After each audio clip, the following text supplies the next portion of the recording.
Firearm crimes involving youth, it's increased over the last 2 years. This is according to Toronto police statistics. In the first 6 months of this year, 107 young people were arrested on firearms charges. That's compared to 41 arrests in 2022. That's a 160% rise. And police say that gangs are increasingly recruiting kids to their ranks. Toronto police also note that most shootings in the city are targeted and isolated, which speaks to gang activity. And for more on this, we're joined right now by CTV public safety analyst Chris Lewis. Chris, first off, your initial reaction to these numbers?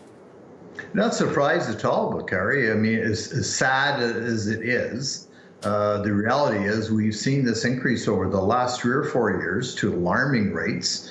Like we saw young girls beat somebody up. We see young kids involved in shootings, like the one into the school parking lot, and on and on. So it's a real alarming trend, and Toronto and Canada are not alone. I mean, mental health professionals and criminologists all over North America are wrestling with the causation factors behind this. Chris, what can you say to the part about recruitment in gangs?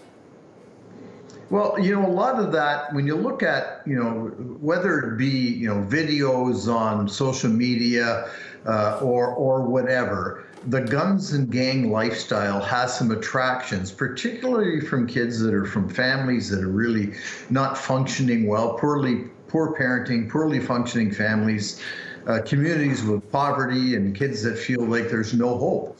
They're not looking to get an education because they don't see a future for themselves. They're very disenfranchised. And so that flashy lifestyle, we've got guns, we've got girls, we've got music, we've got cars, it's appealing to them. And unfortunately, breaking that appeal and trying to steer them to more productive and safe lifestyles is the challenge for communities. Chris, what do you have to say about this? Because this is gang activity, police are saying it's targeted. So some people may say if I don't have any connections to gangs or gang activity, I'm fine. Well, and that's true. And, and I know, like just when I was a kid, I mean, of course, we're talking a long time ago. I was involved in sports. We didn't have the internet. We only had one TV channel. I played outside with kids. I got interested in sports and dirt bikes and working out and healthy lifestyles. And I had from a very low or middle class family, but I saw hope, and I saw if I got an education and moved on in life, I had something to look positive, to look forward to. That's not the way the world is now, unfortunately, and in many communities across Toronto and North America. And so kids are looking for, well, how are they going to fill that gap?